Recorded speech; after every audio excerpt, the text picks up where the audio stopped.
मम ज्ञानतिमिरान्धस्य ज्ञानाञ्जनशलाकया चक्षुरुन्मीलितं येन तस्मै श्रीगुरवे नमः।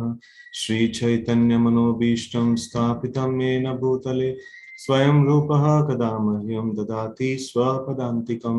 वन्देऽहं श्रीगुरोः श्रीयुतापदकमलं श्रीगुरोन् वैष्णवांश्च श्रीरूपं साग्रजातं सहगण रघुनाथान्वितं तं सजीवं साद्वैतं सावधूतं परिजनसहितं कृष्णचैतन्यदेवं Shri Radha कृष्णपादान् सहगना Lalita श्रीविशाखान्वितांश्च।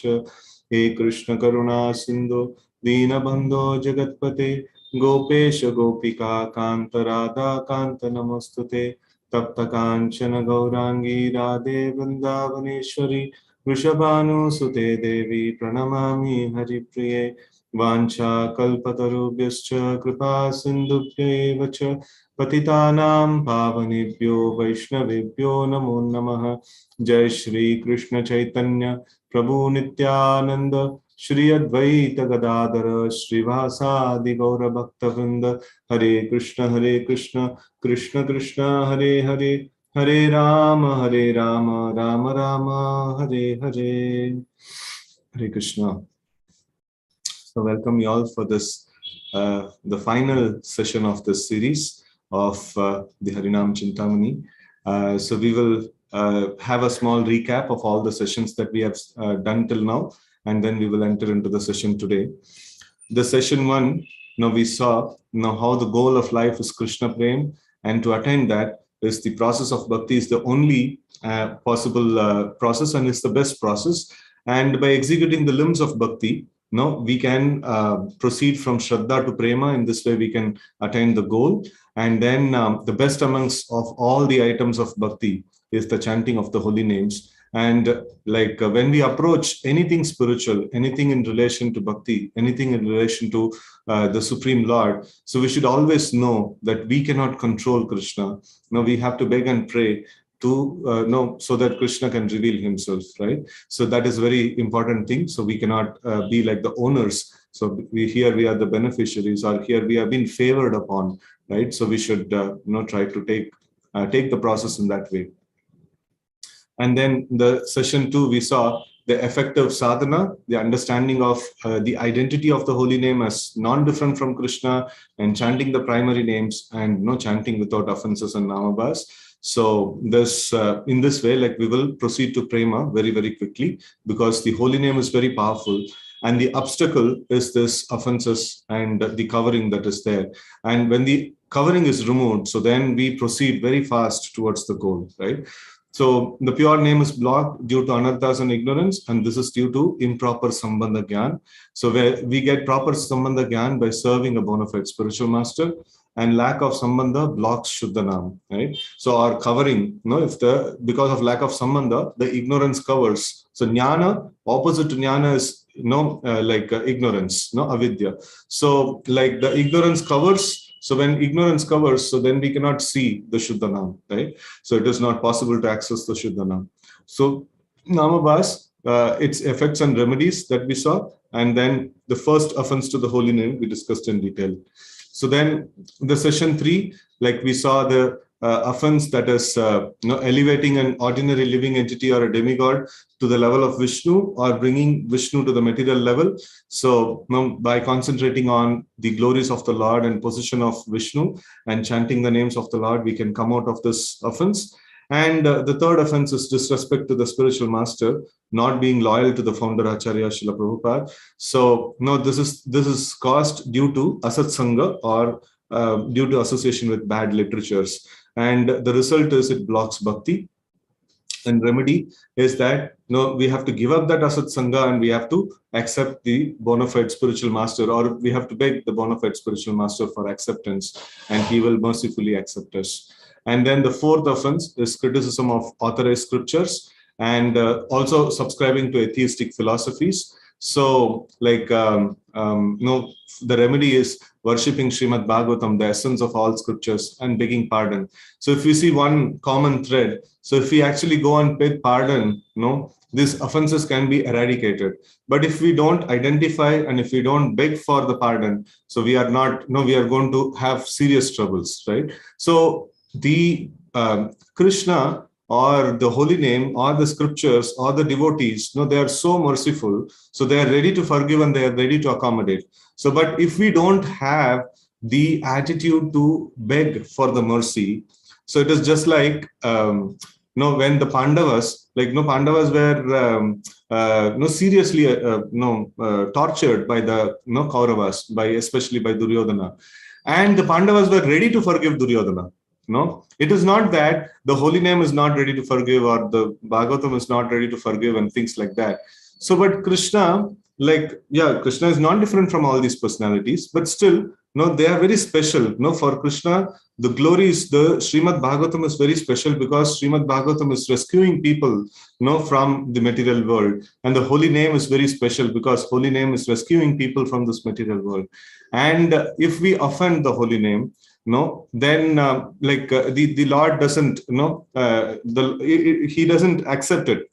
It is very even if the devotees or the dear entities of Krishna willing to forgive the offender, but still Krishna doesn't want to forgive that offender. So it is not that, so until unless we beg the mercy, we will not get or what. So the main thing is the attitude of begging. That is very important. So that is when we will be able to properly give respect to such glorious and elevated entities, right? So, and the fifth offense is thinking that scriptures have exaggerated the glories of holy name or other ways giving some material meaning to the holy name. So such people will rot in the hell, lose taste and faith in chanting. So then remedy is reveal one's offense in front of Vaishnava assembly, and the merciful Vaishnavas will forgive and embrace such a devotee. And some of the common causes that we have mentioned: losing sambandha gyan due to asat sangha, and common result of doing such offenses, losing taste and faith in the holy name. And common remedy is recognizing the offense and repent, and beg for mercy. So then, we will be able to get out of the offense. And then the session 4, we saw that the holy name, being our savior, can destroy all the sins. And intense practice of bhakti can quickly purify us. But then, if we use this process to commit more sins and then try to wash off, by using this process, so then it is a willful exploitation of the holy name. And that is considered to be an offense. So then loudly calling out the names of the Vaishnavas, who are considered to be the protectors of the path of bhakti. So when we loudly call out, immediately just by the calling, these offenses will run away, from the scene. So, and then the seventh offense is, giving the name to the faithless. The faith alone is the qualification, and faith comes from Sukruti. Giving holy name to a faithless person is an offense, right? So, the remedy is confession in front of the Vaishnavas and giving up such a bad disciple. Or we should not continue for devotees who are not spiritual masters. So they should not continue instructing such a person. So they should immediately give it up and they should confess in front of the Vaishnavas, and then they should seek pardon for this offense. And then the eighth offense is the holy name is non-different from Krishna, and equating the spiritual holy name, all-powerful holy name, with material pious activities. So then it is again the similar kind of an offense wherein we are bringing the spiritual entity, the holy name, to a material platform. So if we carefully study all of the offenses, either in some way or other, if you are bringing down the glory of the spiritual entities, or if you are equating the spiritual entities to material plane, so then that actually creates an offense.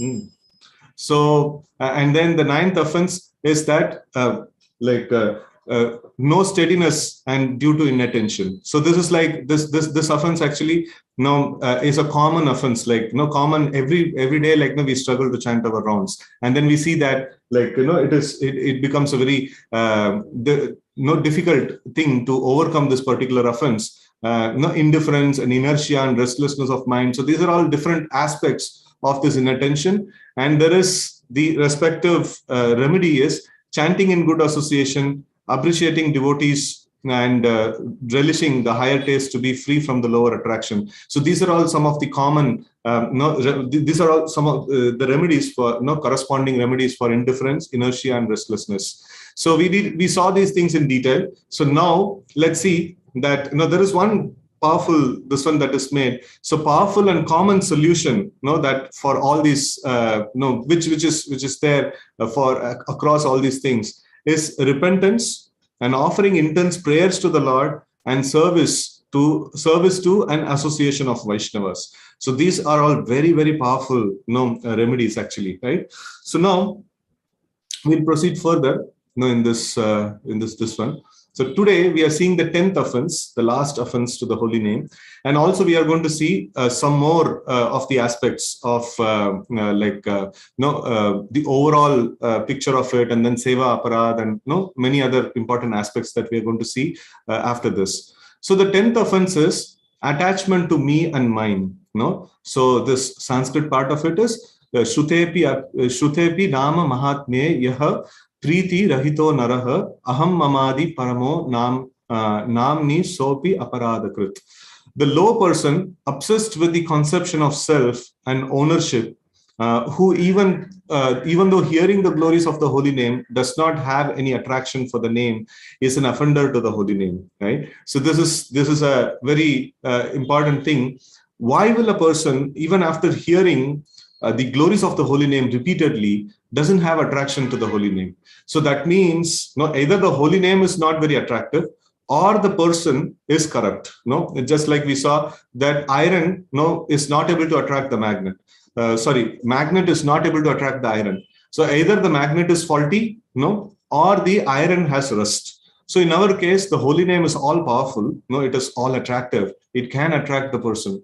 So attract the devotee. So, but then, this one, like the devotee is actually rusty. Devotee is actually having the attraction to the material things. So because of the attraction to material things, this me and my, the conception of me and mine is very strong. And till the time this is there, so we will not be able to make progress in the chanting of the names of the Lord. So thus it is one of the offense, being attached to the conceptions of me and mine, right?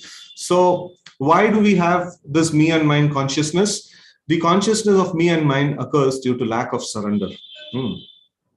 So one thinks that he is Brahmana, king, rich man, etc. Thus, even after initiation, he does not advance but fall from pure path. So this offense can be avoided by cultivating surrender, right? So here we see that. So these are all the important aspect. So this is basically because of lack of surrender, and this offense can be avoided by cultivating the surrender. So now comes the question. So what is this aspect of surrender? How is it like creating this conception of me and mine? So that we will see. So this characteristics of complete surrender is as follows. Anukulyasya sankalpaha, pratikulyasya varjanam, rakshayishyati vishvaso, rakshayishyasti vishvaso, gopataranam tata, atma nikshepa karpanya, and sadvida sharanagata. So here we see that anukulyasya sankalpa, that means acceptance of things which are favorable to Krishna consciousness, favorable to devotional service, right? Anukulyasya means whatever is anukul, that we have to take a sankalpa, that we have to follow. We have to follow those things. And then pratikulyasya varjanam. So we have to reject the things which are unfavorable for Krishna consciousness. And these things are profusely mentioned in the scriptures. And even in this seminar also, we have seen so many things which are unfavorable for Krishna consciousness, which cause offensive things, right? So we have to accept and reject the favorable and unfavorable things. And then rakshayishiti vishvaso. So that means conviction that Krishna can give protection to me at any situation. It doesn't matter what kind of situation I'm in, what kind of environment I'm in. Krishna can definitely offer protection to me, right? So that's a very, very important conviction that we should have. And then the acceptance of Lord as one's guardian and master. And also as a person who maintains, the maintainer, Gopata Taranam Tata, is like the maintainer of the living entity, or maintaining of myself, right? So that means like I should not be worried about my maintenance. I should be worried about my service to Krishna. So that is my job. And Krishna's job is to take care of me, and my job is to take care of Krishna's service. Right? So if this is very clear, and then like Atma Nikshepa is to offer everything that is there in one's possession in the service of the Lord. Right? So that's like full self surrender unto the Lord. And then humility, maintaining a mood of humility. Humility means that if something has happened, something wonderful has happened, so it is because of Krishna's mercy. Like Edyat Vibhuti Mat Sattvam Shrimat Urjamameva. Like in that particular shloka, so Krishna mentions that if you see anything wonderful or anything that is happening in this world, it's because of my energy. And it's in fact Krishna's energy that is actually functioning, and it is not our qualification, or it's not our capacity that we will be able to get something wonderful, or we will be able to even move an inch a particular object, even to move a dust particle, we require the strength from Krishna, right? So appreciating that everything that is happening is because of mercy of Krishna is humility. Humility is basically a reality, where Krishna is functioning, and then we just have to give credit to Krishna that you have functioned it. So you have actually moved things. So that is humility. So in this way, when we have these 6 items of surrender, when it is executed properly, or when we are striving to practice these 6 items, so then, we are called as we are executing the principles of surrender. And one should consider all the aspects, good or bad, positive, negative, everything to be Krishna's will, and serve Krishna in all odds. Tatyena kampasu samikshamana bunjane evatmakatam vipakam. So like we see that when a person is, even though he is going through so many difficult situations, he never gives up Krishna's service. He is always rendering service to Krishna. So accepting whatever comes on his way, whether good or bad, or happy or sad, everything he is taking it as Krishna's will and Krishna's mercy upon him. And then he is happily executing Krishna consciousness. So such a person is called a completely surrendered soul. A completely surrendered soul. So such a person can be saved from this particular offense of me and mine. So because he is always aware that Krishna is doing things, and Krishna is the beneficiary, Krishna is the enjoyer, so he should be served, and like whatever happens in this world, Krishna is the mover of everything. So in that way, so Krishna should be given preference, and Krishna should be had in the consciousness. It's not me and mine, right? So a sincere devotee, his mind will be fully occupied in the service of Krishna, and such a person can avoid this particular offense. And the lack of surrender causes the idea of me and mine. So now if we see like exactly opposite to all those things, which are the limbs of surrender, we will see here that such abominable person thinks himself the doer.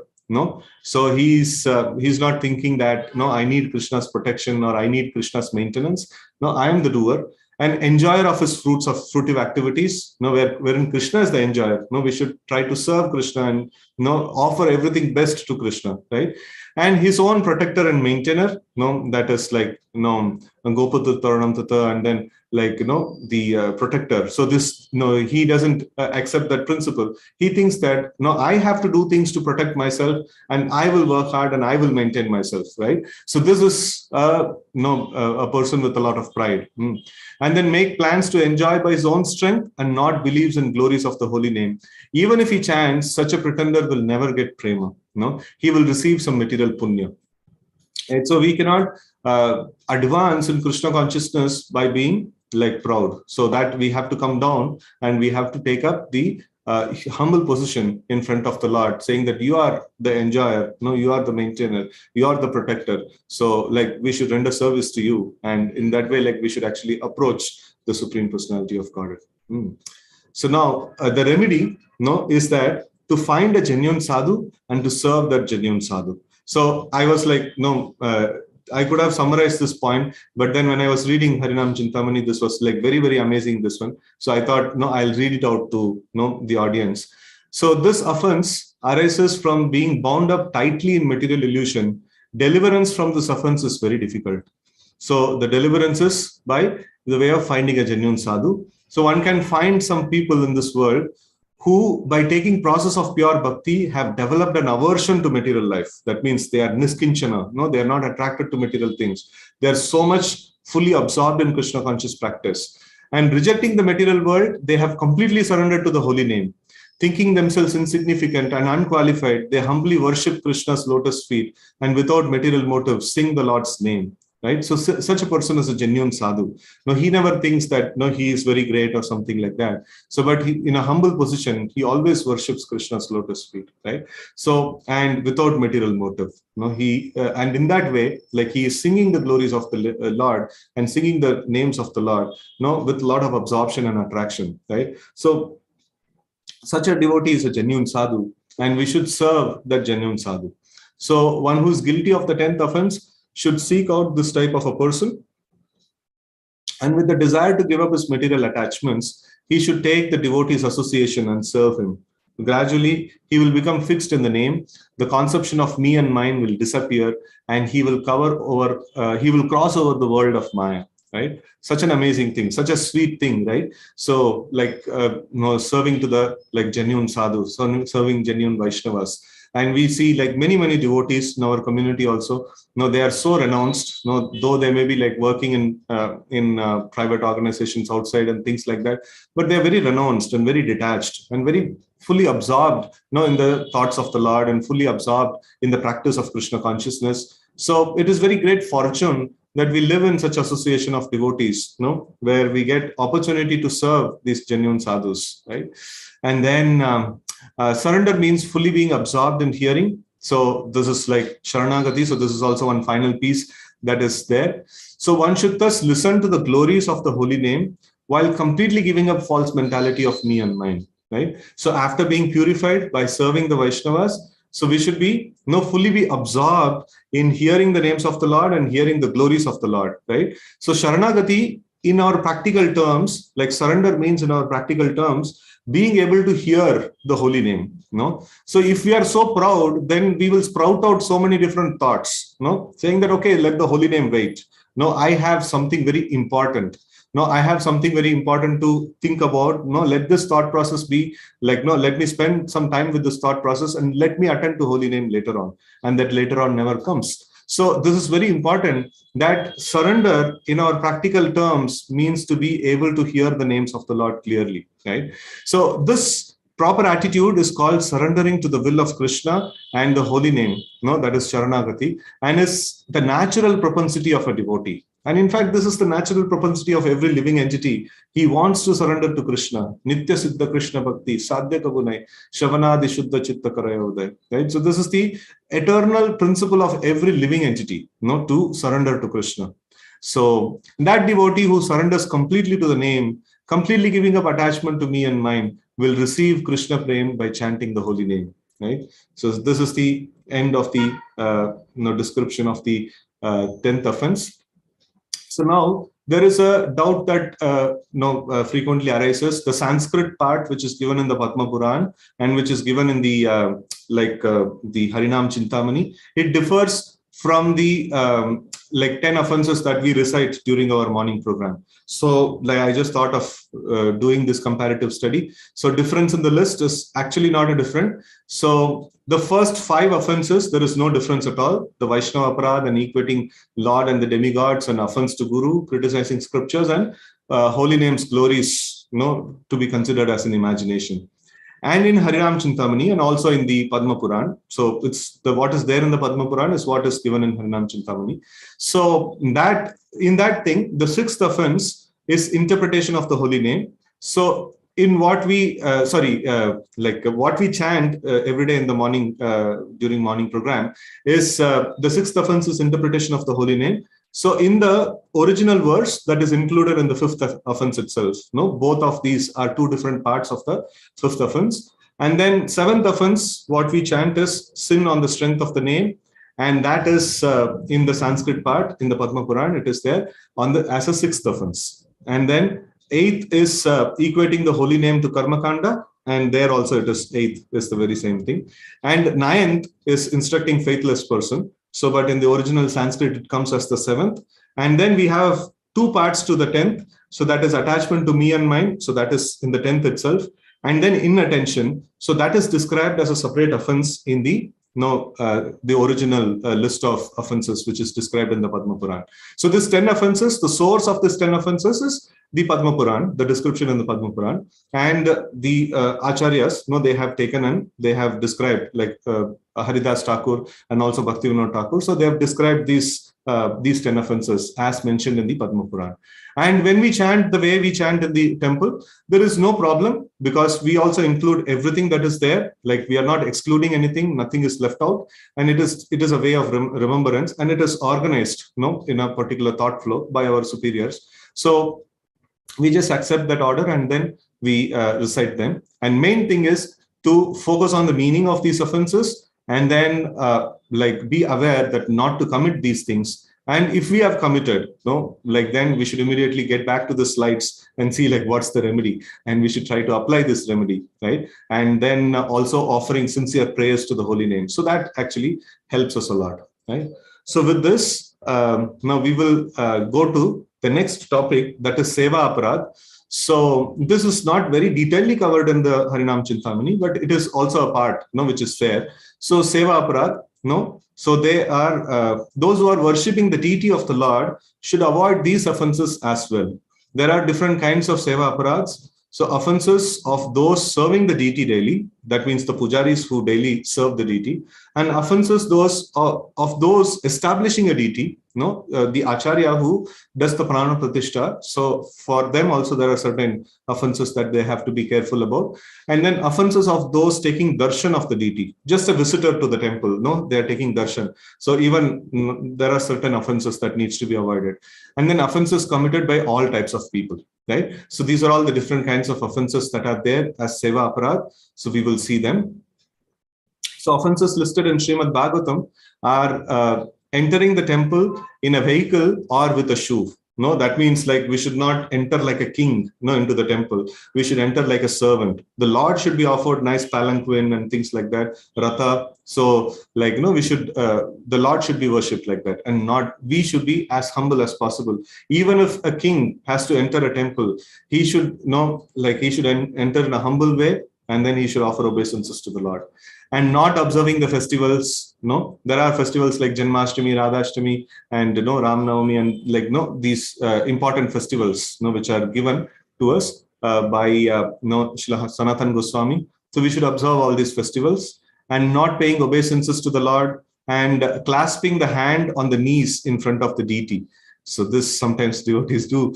So this is also an offense. And reciting prayers in an unclean state. And then bowing with one hand. So we should offer obeisances with both the hands, so sometimes we offer obeisances with one hand, so that's not appropriate. And then circumambulating in front of the deity. So that means generally we would have seen that Tulsi Arti, so we are circumambulating, so that time we will close the altar. So because circumambulating anyone else in front of the deity is an offense actually. And spreading one's leg before the deity. So we should not expose our leg before the deity. Sleeping before the deity. No, that's very bad. Eating before the deity. So this also many of you would have observed. So when we are serving the prasadam in the temple hall, we close the altar. So we should not eat in front of the deity. And speaking lies before the deity. So that should also be avoided. Speaking loudly before the deity. That means disrespectful. If we speak loudly in front of somebody, that means we are disrespecting that person. So we should not speak loudly. Even with each other's discussion, we should not be loudly discussing in front of the deity. And gossiping about material things before the deity, quarreling in front of the deity, and thanking others before the deity. Means offering glories. We should offer glories to the Supreme Lord and not to anyone else. And we know that the Vaishnavas are non-different from the Supreme Lord, and the entities like Srimad Bhagavatam can be glorified. The Vaishnavas can be glorified, and some service, genuine service done to the Lord, can be glorified in front of the Lord. So that is not a problem. So, but then a materialistic person or anyone else which is not connected to Krishna consciousness or something inferior is being glorified in front of the Lord. That should not be done. Fighting before the deity. So crying before the deity. So this is also one very important thing. So one time Srila Prabhupada told a disciple was morose in front of Srila Prabhupada. And Prabhupada told, why are you morose in front of me? No, one should not be morose in front of the spiritual master. What is your problem? No, you have to be happy in front of spiritual master. So the same thing, no, we should not be crying in front of the deity. But then if we are crying like Mother Uttara, Pahi Pahi Mahayohim Deva Deva Jagatpate. So like approaching the Lord for genuine help, no, that is not a problem. But then simply like for some material things, no, we should not be crying in front of the deity. So if it is genuinely out of prayer, no, out of devotion to the Lord, then it's okay, right? And then saying cruel words before the deity, scolding someone before the deity, covering oneself with a blanket before the deity, praising others before the deity, no, and then using obscene language before the deity, passing foul air, no, means we should not pass air before the deity, not offering the best possible articles, no. If we have some articles, whatever is the best possible things we should offer to the Lord, right? So we should offer the best possible, no, agarbatti, we should offer the best possible ghee, we should offer best possible water. So everything that is best possible that is there in our possession should be offered to him. And eating unoffered food, and then no, that is also no offense to the deity. So not offering seasonal fruits, offering already enjoyed food, turning one's back to the deity, paying respects to or worshipping others in front of deity, not glorifying the guru, no. So guru is non-different from Krishna, so we should glorify the guru also in front of the deity, and praising oneself before the deity. No, I have did this. No, that is like very, very bad. No, the Lord will never like it. And criticizing the deity. So then, according to other scriptures, the offenses in deity worship are, no, there are some more are there. Eating the food of materialists, no, like no, we buy food, no, which is prepared by materialists. So, and then, or we just take food which is prepared by materialists, and then we have. So that is also an offense to the deity. And touching the deity in a dark room. So we should always, before entering the altar, we should always make a sound, and then we should switch on the light, and then only we should enter the this one. Like no, we understand that we, like if we have genuine devotion to the Lord may reside in the home. Actually, the Lord is residing in the home, and he will perform pastimes. So, but if he is performing his pastimes, so we will not barge into his area. So we will properly notify that we are coming, and then we will switch on the light, and then we will go into the deity room, right? So opening the deity doors without musical accompaniment, no, that is like, no, we should have the ganti, no, we should have this one, and then like we should open the door, and then offering food to the Lord which has been seen by a dog, speaking unnecessarily during puja, going outside the deity room during the course of puja, offering incense without a garland and gandha, offering unsuitable flowers, commencing puja with unwashed mouth, worshipping the deity after having sexual relation. No, so means after that, like your unclean state. So you have to take bath and you have to do your purascharya before going, and then touching a woman during her period, and then worshipping the Lord. So that is not good. And touching a lamp and touching a dead body, like wearing unsuitable cloth. No, these are all things which are there. And seeing a dead body, no, passing air, again, that's the repetition, becoming angry, no, coming from a cremation. So then we should take a bath and we should purify ourselves, and then we should go for the puja. So during puja with yet undigested food in the stomach. So this is a difficult thing to follow. Generally, the pujaris in the temples, so what they do is, at least when they, it is a standard followed in the temple, so we don't very strictly advise that in the homes. So like no, before going to the worship, so they don't go to the worship in the same clothes in which they have honored the prasadam. So they would use different cloth. No, so it is basically like the body, mind, and everything is like fully clean. No, and the clothes are clean and things like that. And also, no, the undigested food, like this is. Generally, some relaxation is given, for the pujaris, because they have to do many aartis and they have to eat also sometimes. So, like there is general, this one is there. So the guided principle that is there for us is that at least we should wear fresh clothes when we go in front of the Lord, right? And eating hing and I don't know what is this, kusumba, like, and then chewing betel nuts. So betel nuts are offered to Krishna, this is one thing, which is offered to Krishna, which is prasad, but devotees won't take. So chewing betel nuts is Mahaprasad, but still, like the Mahaprasad betel nuts also we don't take. So generally we say like whatever is offered to Krishna we can take. So, but this is one special thing. The chewing of betel nuts we don't take, because Chaitanya Mahaprabhu displayed that in a pastime, and he was offered the betel nut Mahaprasad from Krishna. So Krishna is Rasaraj, he takes betel nuts. So, but then Chaitanya Mahaprabhu is exemplifying the role of a devotee. So he took betel nuts, and then like he got a little bit of some effect in this one, and then he told no devotee should I will not take this betel nuts again, and things like that. So in that way, like followers of Sri Chaitanya Mahaprabhu, so we don't take the this one pan and the betel nuts and things like that. So touching the deity after taking an oil massage. So oil massage means we are unclean, so we should take a thorough bath and before going in front of the Lord, so or before offering puja to the Lord. So offering flowers on a leaf of a castor oil plant, so that's not a very good thing. And doing puja at inauspicious times, sitting directly on the floor while worshipping. So we should always have an asan for worshipping the deity of the Lord. And then touching the deity with left hand while bathing him, and offering old flowers. So these are all things which are considered to be offenses. So some of them are very serious, and some of them are like this little lighter. So in preference to doing something like in executing a higher principle, so there can be some this one. So but it has to be properly guided by a devotee. So then boasting or showing pride during puja, spitting, wearing horizontal tilak, that means like Mayavat tilak, horizontal tilak, and not washing the feet, and offering food cooked by non-Vaishnavas, and having non-Vaishnavas present during the puja, and not worshipping Vishwakshena in place of Ganesha before the puja. So that doesn't apply to us. Like, we worship the spiritual master, in the place of Vishwakshena. The Sri Vaishnavas actually worship Vishwakshena. We worship the spiritual master in that place.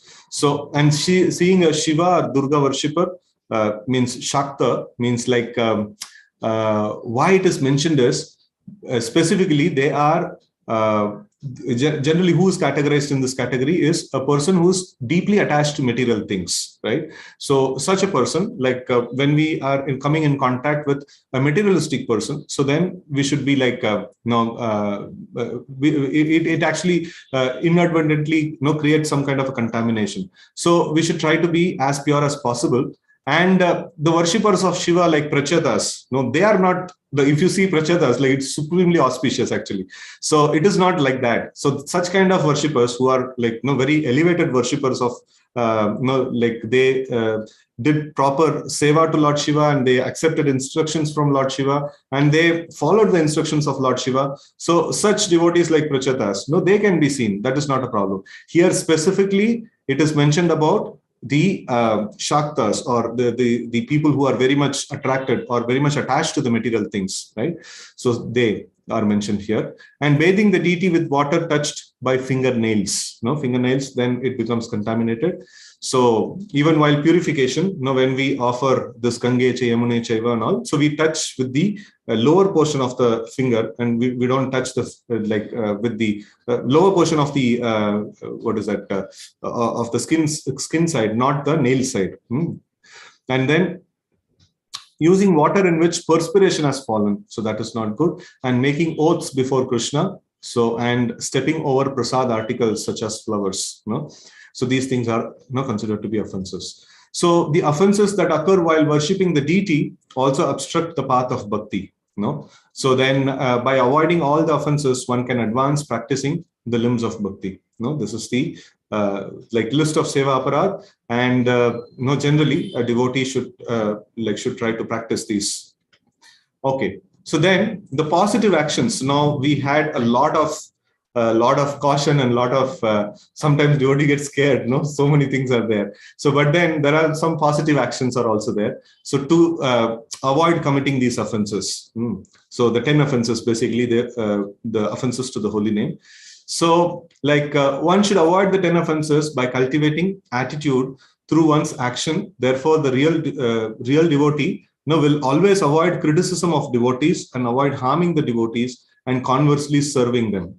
This is the antidote to the first. Like if we practice this, the occurrence of the offense only will not happen, right? So, and then he regards only Vishnu as the Supreme Lord, not any living entity or a demigod. And then he gives the utmost regard to the person who gives the holy name and its teachings. That means like we don't offend the spiritual master. And he gives great regard to the scriptures because they glorify the holy name and they give the path to advance in bhakti. So that means like we don't criticize the scriptures. And then we understand the exalted position of the holy name, which is purely spiritual, completely different from the material means. That means we don't equate it to the like karma kanda, this one's. And then he seriously attempts to give up the desire for sinful activity and the root of sin, right? So that means like we are not going to try to do sin on the power of the holy name. And he preaches the glories of the pure name to those who have faith. That means we will not give name to faithless people. And he distinguishes the holy name from material pious activities. Oh, okay, that is there here. So this, okay. This is like interpretation or like, considering the glories to be glories of holy name to be material. That's different. So here it comes. So he distinguishes the holy name from material pious activities and he chants with attention and he surrenders completely to the will of Krishna. So avoiding the consciousness of me and mine. Right. So these are all the positive actions that we can cultivate so that we can meditate upon and cultivate. Right. So this is how we should try to practice. So now we see these offenses, like those of you who are not very like regular in following the morning program or not aware the morning program is there. So we should try to fix a morning program. Right. So it's very, very important. Raising early in the morning and then chanting, doing the Mangalarti and chanting Sansara Dava prayers, chanting Narshima prayers, chanting Tulsi prayers, and chanting these 10 offenses and chanting Sikshashtakam and things like that. It's very, very essential. Very essential part of a devotee's life. See, there are very few things which a devotee has to do to advance. So Srila Prabhupada and the Acharyas have given this program. And it is not an optional program. It's a very important program. And when we do this program regularly and properly, so then we can expect progress in Krishna consciousness. So it is not that this morning program is only meant for the brahmacharis who are residing in the temple. It has to be there for everyone. Maybe like you can make it little concise or like, make it tailor-made. But all these elements have to be there. But it can be adjusted a little, here and there. But all these essential elements, which is recommended or which is being ordered on us by the Acharya, have to be performed. So then only we can make progress in Krishna consciousness, right? So it's very essential. And then now we come to a very important aspect. These offenses, where does it fit in the overall scheme of Krishna consciousness? How does this, like, what is the role of these offenses in the bigger picture? So bigger picture of Krishna consciousness, how does it fit? So I try to depict all these things in one slide. We see that a sincere devotee is trying to chant the Hare Krishna mantra and trying to progress from the path, progress on the path of devotion from Shraddha to Prema, right? So to the lotus feet of Krishna, he's trying to proceed in this direction. And how will he get the light or how will he get the direction of this path? So, Krishna gives the Vedas, Krishna gives the Acharyas, Krishna gives the places of worship and places of pastimes of Lord, like Jagannath Puri, then, Mayapur and Vrindavan. So these are all places like which are there, Dwaraka. So these are all places where Krishna performed his pastimes and the places of worship which are there. So where that is also like non-different from these from these holy dhams. So Krishna gives all these things and Krishna gives the holy rivers, Krishna gives the holy name, Krishna gives the deities, for us. Krishna agrees to come in the form of deities so that we can worship him. So in this way, Krishna gives so many wonderful entities which are very dear to him. And only they can actually get us back to Krishna, right? It is not possible by hook or crook or pantas tukoti satavatsara sampragamyo vayoratabi manaso muni pungavanam sopyasti yat prabhadasamni avichintya tatve govindam adi purusham tamaham bhajami. So one of the glorification of Krishna is that by hook or crook, by any other means, even if we are a great yogi, great jnani, for many, many years, we are traveling at the speed of mind. Still, we cannot reach Krishna. This is not a limited path. This is an unlimited path, and it is very, very difficult to reach Krishna by our own endeavor. It is only by the mercy of these great entities, no, mercy of the scriptures, mercy of the devotees and acharyas, mercy of, like, Krishna's holy names, Krishna's deities. No, they are the ones like which are actually helping us to get closer to Krishna, right? So Krishna sends these dear and powerful entities to rescue us. So, like, when somebody comes to rescue us, no, they are doing a great favor to us, and they are coming and they are saving us. And if we appropriately respect them, that is called Vaishnava etiquette, and that fuels progress towards Krishna. And if we like mistreat these saviors, no, mistreat these great personalities who are coming to save us, or great entities which are very dear to Krishna who are coming to save us, so then that mistreatment is called offense, and that blocks our progress towards Krishna. It's like, Krishna is sending a rope, sending a rope into the well of this material world to rescue us. And then, we are meddling around with the rope. We are just trying to cut the rope and things like that. That's a rope which is going to save us, and we have to be respectful, right? So we have to appropriately deal with them. So that is the Vaishnava etiquette. And inappropriate dealing, to the entities which are trying to save us and rescue us is called the offense, and that blocks our progress towards Krishna, right? So this is the overall picture. This is where the offense actually fits in this one. So we should try to practice Krishna consciousness. We are trying to get closer to Krishna, and Krishna has facilitated this journey going back to him by sending so many very powerful entities which are dear to him, and he likes them very much. It is not that I want to go closer to Krishna and I can do anything and everything and I can get closer to Krishna by hook or crook. No, it's not possible. We have to offer respect to every single entity that Krishna likes and loves. And that is when Krishna will accept us into his entourage. So he will not accept anybody like anyone and everyone. He will accept only people who gives respect to all his peoples, all his dear entities. We have to respect the flute. We have to respect Krishna's cow. We have to respect the Krishna's dear devotees. We have to respect Vedas, or the scriptures which glorify Krishna. We have to respect the holy shrines, which offer worship to Krishna. And in this way, we have to respect everything that is there in connection with Krishna. That is when Krishna will be pleased and he will allow us to come closer to him. Otherwise, he can just cover our intelligence in one shot, and we will not find anything, any trace of Krishna anywhere, right? So if Krishna shows mercy to us, we will be able to get darshan of Krishna. And the result of that is we will be able to see every object in this world, its connection to Krishna, we will be able to see. And if Krishna, wants to hide himself, he just covers our intelligence, he just covers our Sambandha Gyan with his curtain of Maya, then we cannot do anything. Then we see a material object, we think, oh, I am the master, I am the enjoyer, I am supposed to enjoy this material thing. And if Krishna removes the veil, and then he shows Krishna Surya Sama Maya Hai Andhakar. So when Krishna removes the veil and Krishna gives us darshan, immediately when we see the same material object, we will understand, oh, Krishna is here, and this is an object which is energy of Krishna, and Krishna is the enjoyer. I should offer this entity in service of Krishna, and I am a servant of Krishna, and I should do this thing. And when we do this thing, we experience immense pleasure. So much wonderful taste actually comes. So one nice pastime one devotee was sharing.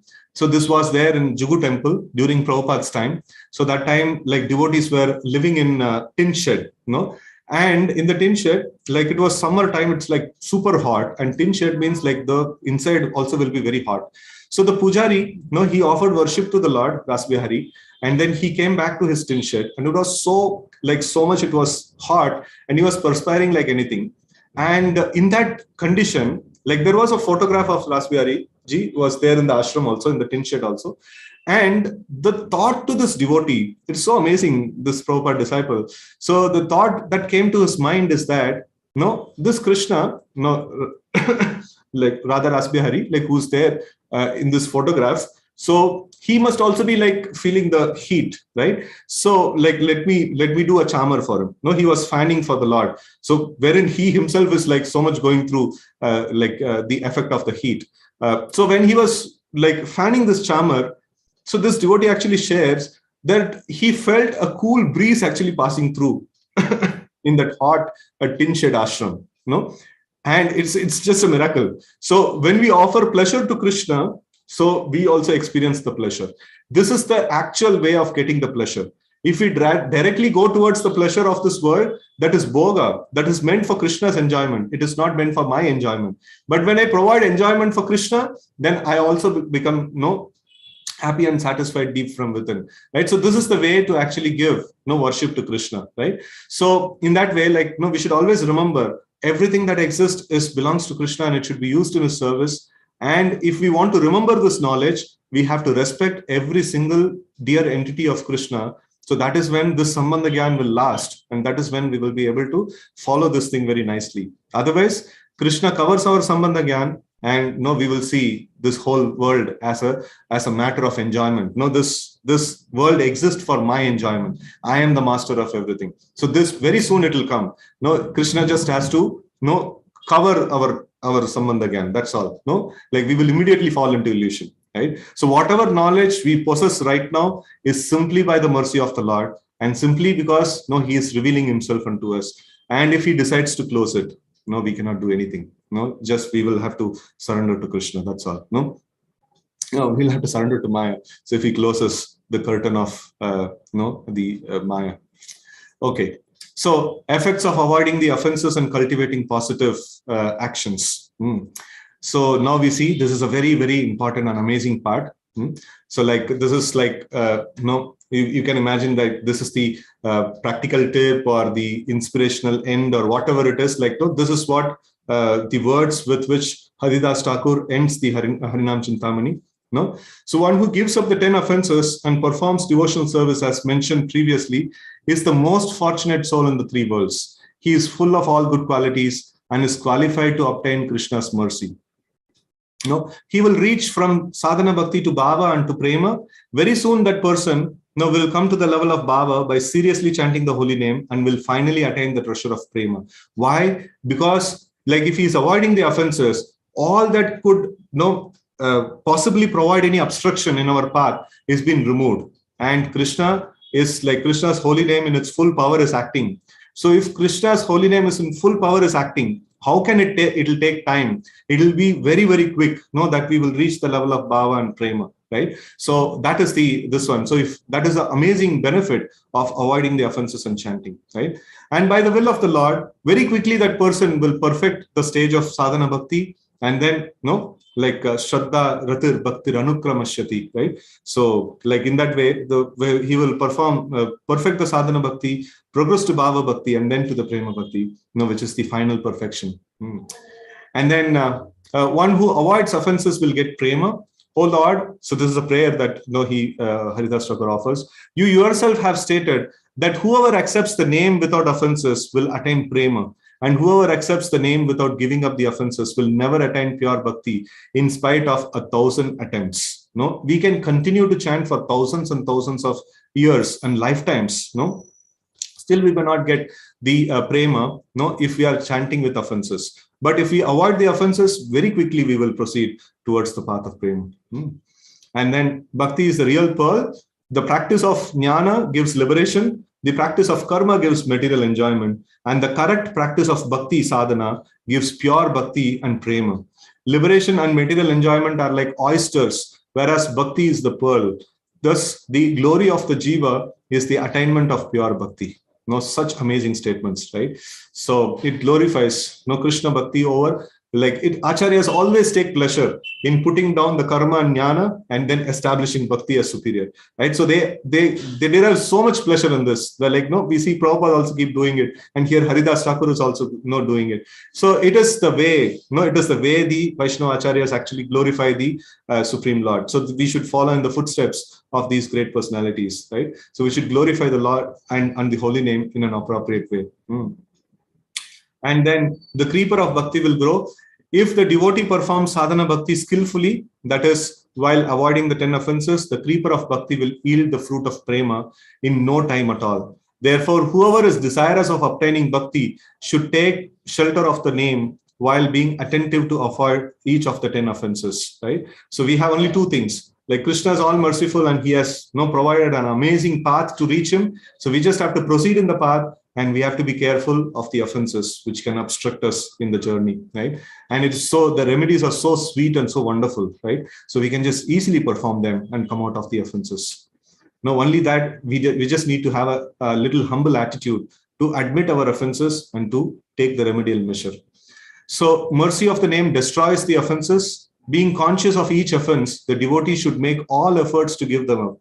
And lamenting in the heart, he should fervently beg the lotus feet of the holy name to give mercy to help destroy the offenses. It is the mercy of the name that destroy the offenses. So in case, if we don't know like which offense we are doing, but we are not able to progress nicely, so we can just pray to the holy name. I'm not able to know what is the offense that I'm doing. No, like, please reveal unto me, like, please guide me in this path. Like, I'm just clueless. No, please help me. So this is also a very amazing attitude. The holy name will shower mercy upon such a person, right? It is mentioned that an offensive person cannot access the holy name. But if an offensive person, no, he begs and prays to the holy name, no, like, please save me, please help me. So the holy name is merciful. The holy name will, like, no, shower mercy upon such a devotee.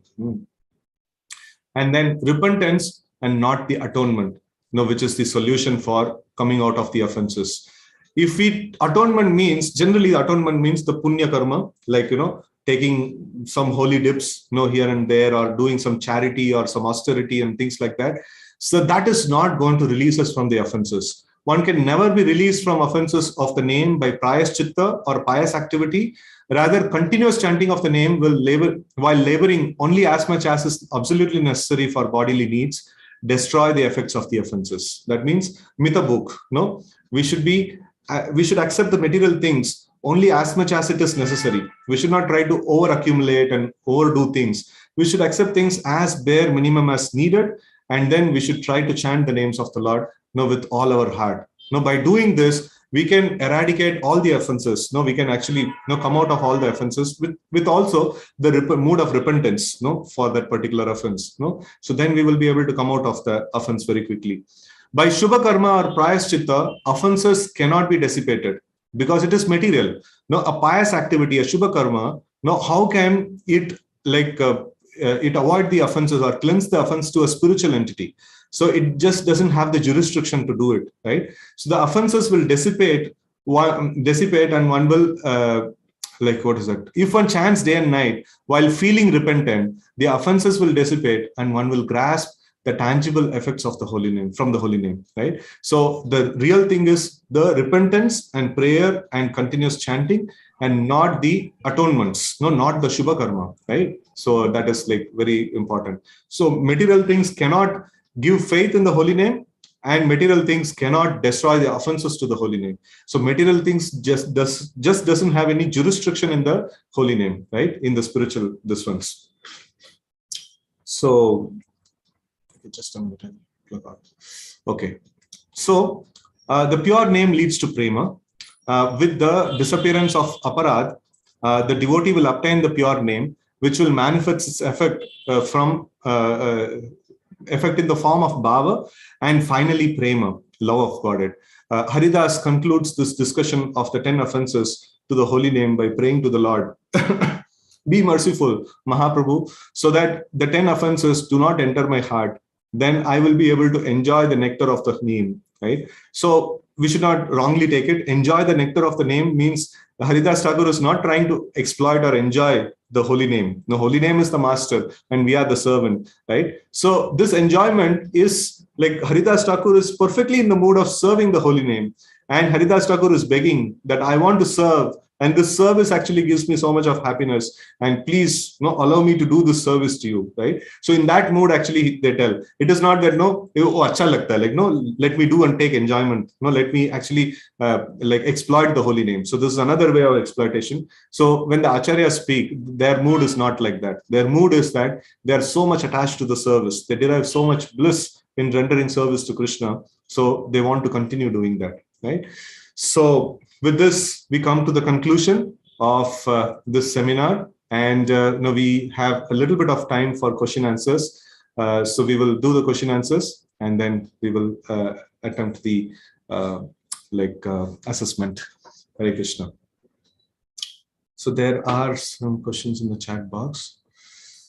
Okay. While in Pujari service, if someone, a non-Vaishnava, brings boga from outside, or hotel and asks us to offer, what to do? So, so generally I've seen in the big temples, like if it is which contains like onion, garlic and stuff like that and all, so then like they would just not to disappoint that person, they would just take it and keep it by the side and then later on dispose it off. And then if it is like kind of some kind of things which are not like having onion and garlic and things like that and all, so they don't do a proper offering procedure. They just keep it in front of the Lord, at a far distance, and then they just like give it back to those people. So they have little shraddha, so that shraddha is not to be disturbed. So like as I mentioned, there are some lower principles and the higher principles, like so it needs to be like consulted with a like proper devotee, proper mature devotee should be there in the scene, to handle this whole thing. So an immature devotee, like he just tells the person like, no, itna bhi nahi pata hai kya? Like, no, he's just bringing something cooked from outside. Ye sab bhog nahi lagega, leke jao. So then he feels like he'll find it to be very hostile. No, we should not be very hostile. No, they don't know the principles, so we should be like little accommodative, to them. So, but at the same time, we should follow the principles, and we should not offend that person, or we should not become hostile to the person. Will we put tulsi leaves while offering? Yeah, sometimes some pujaris I've seen, but I'm not sure if they are doing with proper understanding. No, like that. So, okay. So if taking oaths in front of the deity is offense, then during initiation we take oath in front of the deity. So that is, we are taking in, on the even Siksha ceremony also. Like there are certain things that we can take, that can be guided by the devotees. So like taking oaths means taking some material oaths. Like spiritually, there are the similar things which are there in the spiritual ones that should not be given up, right? So like there are material oaths, like people sabad leta hai na, like so like I will main karke dikhaunga and things like that. So we should not do all those things in front of the Lord, So okay. So then crying is also offense, but in all lectures I heard that we should cry and beg for his mercy, right? So that is perfectly fine. So we should cry and beg for the mercy of the Lord, and we should not cry for some material emotions, so for material things, right? So even if we cry, we should cry like what is that? Cry in relation to the Lord, not cutting off the Lord and like we are immersed in some our own material emotion. Even any disaster happens, a devotee should naturally go to Krishna, and he should actually try to express his emotion towards Krishna. So it is not that he is cutting off Krishna and then he is doing something with his like some other material entities, right? So crying in front of Vaishnavas, like Vaishnavas are non-different from Krishna, and spiritual masters non-different from Krishna. So this principle should be like always nicely understood. For a devotee, what is Krishna? Krishna means Krishna himself. And Krishna means Krishna's holy name. Krishna means Krishna's deity. His temple, like his holy dham, his rivers, and the Vaishnavas and the spiritual master. These are all non-different from Krishna, as good as Krishna for us. Like when we say service to Krishna, when we say like approaching Krishna, so we like getting the mercy of Krishna. So we refer to all these entities together. We don't refer to Krishna means Krishna alone. No, it's not like that. So Vaishnava understanding of Krishna is that Krishna is with all these things, and Krishna is in these entities like transparently and perfectly represent Krishna. For a devotee. So because of that, like we always respect all of them in the same category, right? So in that way, but specifically there are certain offenses which matter towards the deity and certain offenses that matters towards the holy name. Just like for the deity, like we offer nice boga thali, and for Tulsi Maharani we offer the like jal and the root, so like there is different ways, though they are non-different from Krishna, there are different ways in which we serve them. So that differentiation is there, but still like we have we keep them in the same estimation as the Supreme Personality of Godhead, because they are the means through which we we get an exposure to the Supreme Personality of Godhead. Okay, so crying no, in relation to Krishna and in prayers to Krishna is not at all a problem. And what is Vishwakshena? Vishwakshena is the commander-in-chief of the Narayani Sena. No, if I'm not wrong, like if I'm remembering right. So, and Sri Vaishnavas, they actually worship Vishwakshena in the beginning, right? So, and the some other people, like some other Vaishnavas also, they worship Ganesha. So, but in our parampara, we worship the spiritual master. No, we don't worship Vishwakshena in the beginning, like no, in the beginning of the puja. No, the we have seen in some of the slides also. So we begin the puja by reverently taking the pranam mantra names of the spiritual master, and then we begin the puja, right? So that is this one. And then what do we do with the betel nut leaves and nuts offered to Krishna? Just same treatment what we do with the flowers. No, Nirmalya. So what about the offense of dipping nail during Gange Yamuna Cheva? I did the offense during today's Sandhya Arati Puja. Oh, okay. So it's okay. Like, no, you revealed yourself, so that, like, that's okay. No, Krishna will forgive. So now, henceforth, if this is the water, we should touch, like, no, we should touch with the middle finger like this, and then we should chant Gange Yamune Chaiva, Godavari Saraswati, Narmade Sindhu Kaveri, Jalesmin Sannidhim Kuru. So when we request, no, these holy rivers to appear in the water, so they actually appear in this water. So we should just touch the surface of the water with the lower portion of our finger. So then, okay.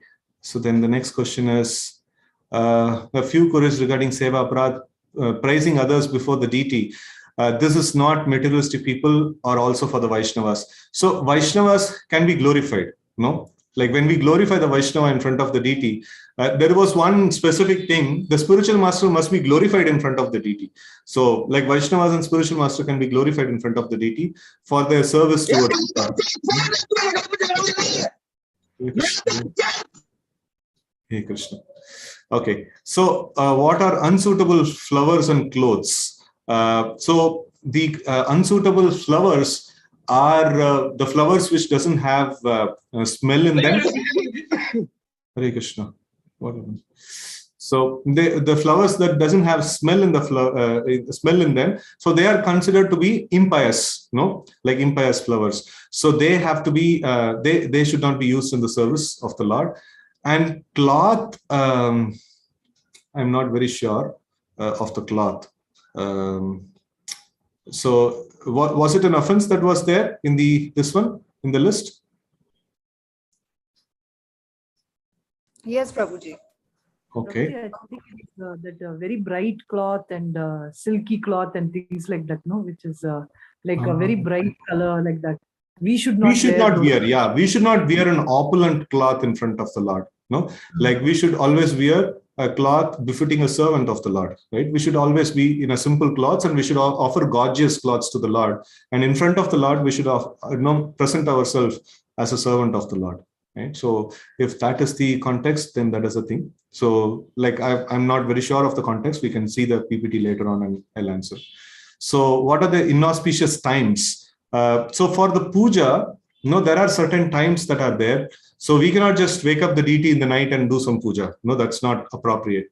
So there is certain rules and regulations that are given. So just like in the temple, like we do the early morning puja, then 7:30 puja, then after that afternoon, then evening Sandhya puja, that is evening 4:30, and then Sandhya puja at 7 o'clock. And then the night shine at somewhere around 8:15 and things like that. So like this, the proper times that are taken. And then like these inauspicious times, like one thing that we clarified from Banu Maharaj, like when during the eclipse and things like that, so should we offer the worship and things like that. So like one thing is like we continue our this one, our seva procedures to the Lord, but without like opening this one to the deity. So this particular thing, I'll try to forward the Banu Maharaj's article on this particular aspect. So regarding the inauspicious time. So I'm not very expert in the seva, this one. Okay. A person without surrender and chanting may receive some material punya. No? Is that reverse also true? That means, what is the reverse? The reverse being, Prabhuji, somebody who's getting material punya, is that to be assumed that the person is receiving material punya No. because not surrendered yet? No. Like this one, Yudhishthira Maharaj was blessed with so much of opulence, but he was a pure devotee of the Lord. So it doesn't matter. So that is not a qualifying factor. Material things can never indicate the spiritual progress. There is spiritual things can be indicated only by spiritual indicators, right? So that is never an indicator. Okay, I'm confused about Pratibimba Namavas discussed on day 2. If it is influenced by someone with pure faith, example spiritual master, then how will such a person become a Mayavadi? So that is an external copy paste, not the internal thing. Just like a faith to be built based on proper service and by the blessings of the Vaishnava. So over a period of time, the faith should arise and the natural emotions should arise. So one, if he tries to externally copy paste these emotions and then practice those emotions, external things separately, so then he becomes a Sahaji or a Mayavadi. So that becomes a problem, right? So this is an external this one. So internally he is craving for material success, but externally he gets that faith Bhagwan ko upar pura bharosa hai, and then he is working for material things so madly, so that means it is a incompatible thing. It is not a very if it is a perfectly compatible thing, that means if he has faith in the Lord, so he will not go mad behind the material things. He will say Bhagwan ka kripa se I am doing my work and whatever comes by the will of the Lord, yadricha labha santushta, he will be like that. So he will not be craving for material success. He will just be doing his material activities. If Lord blesses him with super duper success, he will accept it as a servant and use it in the Lord. And if Lord makes it a failure, he will still accept it and be happy, right? So he will not be wavered by the material success and failure. So that is this one. So it's an external thing. Okay. So how to understand Krishna and Vishnu both are the same supreme person, like we have understanding of Vishnu's plenary expansion of Krishna, and he came to maintain the material world. And comparing 64 qualities, Vishnu has less, and Lakshmi also desires for Krishna. And okay, so the main thing is how to understand Krishna and Vishnu are same supreme person. So in this regard, I always cherish the explanation of Bhanuswami Maharaj. He gives an amazing explanation. You see the moon, the full moon is there, and you see the partial moon, which is between Amavasya and Paurnami. So he asked a question: is this a moon cut to pieces? Is the moon is cut to pieces to make a partial moon? No, the same moon chooses to display a lesser set of qualities, chooses to display a lesser surface area, right? In the same way, when Krishna chooses to display a lesser set of qualities, then he becomes Vishnu. It is Krishna in office is called Vishnu. The same Vishnu in home is called Krishna, right? So that is the proper understanding. It is the same person, but choosing to display different set of qualities. It is like a same person putting on a different drama, this one, and then he is playing a drama, and then you say, hey, you're the what is that? Hey Gopal, you're there. He'll say hey, don't you bro, drama. I'm doing a different role now, right? So it is like that. So something like that. So we should understand Krishna and Vishnu both are same personality, very same personality. It's not two different person. It is same personality, but choosing to display different set of qualities, right? Okay, so today we will go a little over time, so answering all the questions. Today is the last day. So one of the offense mentioned is eating hing, so we should not use hing in cooking. Okay, so this I need some expert advice. I don't know this. And then offering offense of seeing a Shiva or Durga worshipper may commit this offense. We may commit this offense. It's out of control. What is the remedy for this? So out of control, the Lord actually accommodates. One thing that we before starting this one prayer, puja, and after ending the puja also, we offer these prayers that I may be there is a chance that I may have committed some offenses. So please forgive me for these offenses, and please accept my service, like that. So then with that, these offenses can be purified. So it is not as serious offense like the offenses to the holy name. So these offenses, with a repentance and with a small prayer to Krishna, with a genuine mood to serve Krishna, so these offenses can be eradicated. Right? And then morning program like Mangalarti in home versus Mangalarti in temple, which one to prefer? So like we should have a tailor-made program for our condition, and we should do it in we should do all the aspects of the Mangalarti, like prayers of Sansara Dava, then like Narshima prayers, Tulsi prayers, then recitation of the 10 offenses, and the recitation of the like Sikshashtakam, and all these things. Like we should have all these things in our morning prayers, and then we should chant the names of the Lord. So when we do these things, and like if you don't have the opportunity to do Guru Puja, at least you can sing Guru Puja, sometime else, like while traveling to the office or doing something else, like when you're passively doing something else. So you can sing the Guru Puja, in that way. So you can also apply, yourself to this whole morning program, that is very, very powerful because it is given by the Acharya. And then can you please tell the pastime behind the pic in the PPT where the woman with scattered ornaments in offering dandavats, like that is Haridas Thakur, was approached by the prostitute. I put that picture because the concept which was there in the slide was the result of Karma Kanda and result of Jnana Kanda, that is material opulence, and the liberation is no matter for a sadhu. It's no matter for a sincere devotee. For him, he wants to approach Krishna. He wants to have an association with Krishna. He wants to hear the names clearly and then want to have a relationship with the holy names of the Lord. Right? So any amount of distractions of material opulence or liberation, these are the two main things. Why these things are often taken? Because it's a categorical thing. What all things we can get attached to and attracted to in this whole creation. So there is a limited set of things that we can get attracted to. All that we can get attracted to are put into a set of categories. One is material opulence, another is liberation, another is the siddhis, the part of like bhukti, mukti, siddhi, kami. So these are all the sum total of all possible desires that you can have.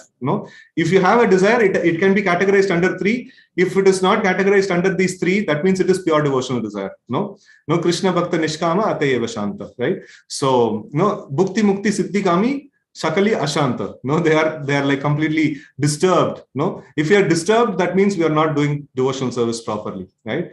So even in the time of disturbance, if we are doing devotional service properly, we will be so nicely connected with Krishna, and we will be able to hear the names of Krishna very nicely. We will be able to think of Krishna very nicely. So this remembrance of the Lord cannot be disturbed. There will not be any shaky or hazy picture of the Lord. If the Lord is clearly visible, in our practice, that means like we are practicing properly. Otherwise we have to check our practice. Okay, one of the offense is not offering fresh flowers. But in the market, what flowers we get is at least 1 or 2 weeks old, stored in the cold storage and stuff like that. Okay, whatever is best possible thing that we can do, we should offer, right? And then how do we remember all the 64 offenses to be avoided? We need to be told our offenses by other Vaishnavas. We see that. Okay, so one simple thing, for these offenses is an amazing antidote or amazing thing. Like when we understand the root of it, we can understand the whole picture. So like what is an offense is that Krishna is enjoyer and he should be offered the best of the things. If you are carefully choosing the best of the items to offer to him, then you can be sure that Krishna will accept. And then if you are like offering the prayers that like, please forgive me if I have done some offenses which without knowing, so then Krishna is merciful, he will forgive. And then regarding Nama Aparad, which is more serious than these Seva Aparads are like little lighter. So Nama Aparad is very serious. So, but even Seva Aparad willfully if we perform, that also can become serious offense. And offense means that which separates us from Krishna. So like that which can take us away from Krishna. So, but if you are there in the right mood, a devotee who is having the right mood want to approach Krishna and sincerely want to be safe or sincerely want to be like pure in his approach. So Krishna will somehow or other will make us know, because he is not letting us alone. Like, you do the job nicely. And if you have done the job nicely, then I'll give you mercy. No, Krishna is going to help us in every step. No, that is the most amazing thing. Like one of the Mayavadi students, like, he was attending my Gita course. So that time, like every class, she used to argue that no, like in Shankara, this one, Shankara's this one, like this is how the this one is. And in one class, she told that one thing I feel good about the Vaishnava principles. Now, what is that? Like for everything, you can take the support of Lord. In the Mayavad, Siddhanta, like you are left alone. No, you have to do your job perfectly. You are left alone and no help offered, right? So, but in Krishna consciousness, the good thing is Krishna always is there. If we are there with the right attitude to please him, if you are doing some offense, Krishna will make us know in some way or other, and he will like help us to get out of it, right? So we have to have the right attitude. Then we will be able to come out of this. And calling out loudly the name of Shiva is offense, as Shiva is also Vaishnava and devotee of Krishna. So if you have this understanding and calling out the name of Lord Shiva, it's perfectly okay. And then when we meet people who are not ready to accept prasadam or books or hear about the Lord, if we sincerely pray for them, will it bring the amount of sukriti? Yeah, it's a very important thing. So when we go out in the street, like more than book distribution, like even the people who are passing by, we can actually pray for them. This person who is just passing in front of me, may he get some sukriti. Like, may he become a devotee. That makes a lot of difference. We can simply deposit sukriti in people's account. So wonderful is Krishna consciousness. Yeah. And then when something happens, how does one identify it as Paramatma's will or Atma's desire? So like if we have too much of doubt, so we should consult with senior devotees, or this thing has to be consulted with spiritual master or the senior devotees who are guiding us, so they can actually tell it is a will of the Lord or no desire, something like that. So it is our own desire or it's will of the Lord. So that can be clarified. So when we advance, so that time we will know that no, it is will of the Lord. So like it become very clear. So because we will be thorough with the scriptural understanding, and we will be thorough with the vision of like how Krishna is existing in every sphere, in every inch of the whole creation. And in this way, like we will be able to connect with him in a very nice way, actually. So when we are in the beginning stages, it is better to conform with the senior devotees. Okay, so we have come to the end of the questions. Thank you all very much for attending this seminar. And I request all of you also to pray to the Lord that I may also get some clarity in my devotional service, and get my Sambandha Gyan proper, and get the attachment to the process of Krishna consciousness, and get deep desire to attain the goal, and like lot of love and affection towards the Lord and the goal, that Krishna prema. So it is very very nice for me to prepare this whole thing. So more than all of you, like I would have benefited from this whole thing. Like almost half of the day, like I've been doing this every single day. So it is all because of you. Like otherwise I would have not prepared so much. So like it's my great pleasure and great fortune to actually serve all of you in this capacity. So thank you all very much. Hare Krishna. Praying So for. it is indeed our fortune, Hariksetra Prabhu. It was such a wonderful 5 days, and so full of well structured, and we would never thought of doing the entire course. So thank you so much for conducting it for us and taking all the pain.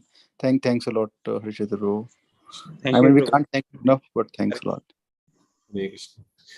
Hare Krishna. Srila Prabhupada ki jai. Gaura Bhakta Vrinda ki jai. Thank you, Prabhu. Hare Krishna. Thank you so